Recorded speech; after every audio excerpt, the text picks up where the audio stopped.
Okay, so I'm just going to run through a quick technique for simulating ambient occlusion in photo. So to get an idea of what this will do, let's go ahead and walk through the steps required. So what we want to do first is go in and add a threshold adjustment. We then want to adjust the threshold slider until we start to see the darker tones in the image, mainly the shadowy areas between the stones. Okay, that will do. So we'll get rid of that dialog box. Next thing we want to do is go to Layer and Merge Visible. This will create a rasterized pixel layer of that threshold adjustment, which we can now get rid of. So now selecting the pixel layer, we want to move over to the Effects panel here, check Gaussian Blur, and drag the radius slider until we get to that point where we're softening the detail without blurring it completely. Nearly there, so let's move back to the Layers panel and we want to change the blend mode to Multiply.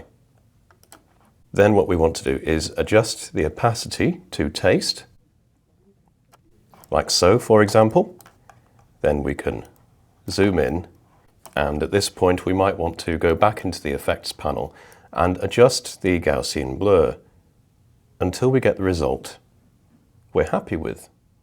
And sometimes if you add more Gaussian blur, you may also want to increase the opacity, like so.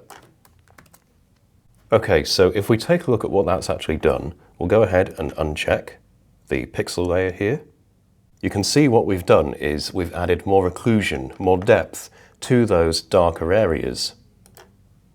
So it really accentuates the shadows along the edges in the image here. For me personally, this is maybe a bit too strong, so I'll just back off the opacity slider a bit here.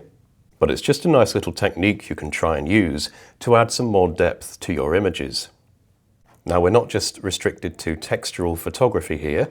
Let's look at a landscape image.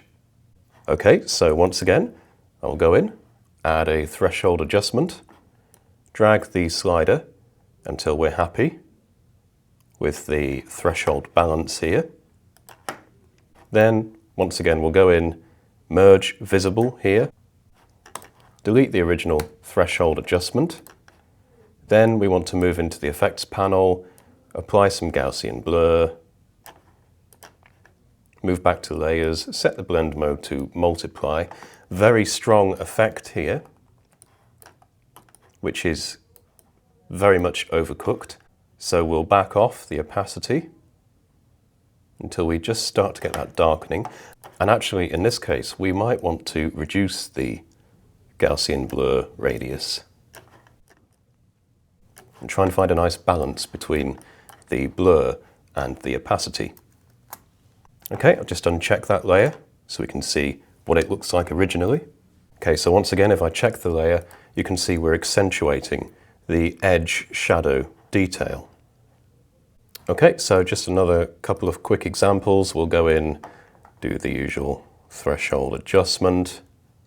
Notice with this one, we're in danger of including the sky here, which is not what we want at all. So we might actually have to back off the threshold level. Once again, go to Merge Visible, delete the original threshold adjustment, set the blend mode to Multiply, increase the Gaussian blur, and decrease the opacity slightly. Let's just take a closer look. So, we uncheck the layer. We'll see we actually end up making quite a dramatic difference to the shadow tones of this image. In fact, we could probably back off the Gaussian blur slightly.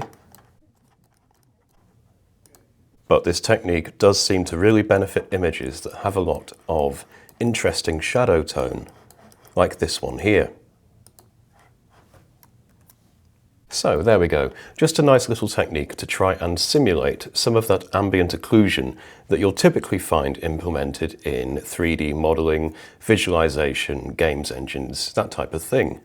If you have any questions or queries, please do ask on the official Affinity forums. Thank you for watching.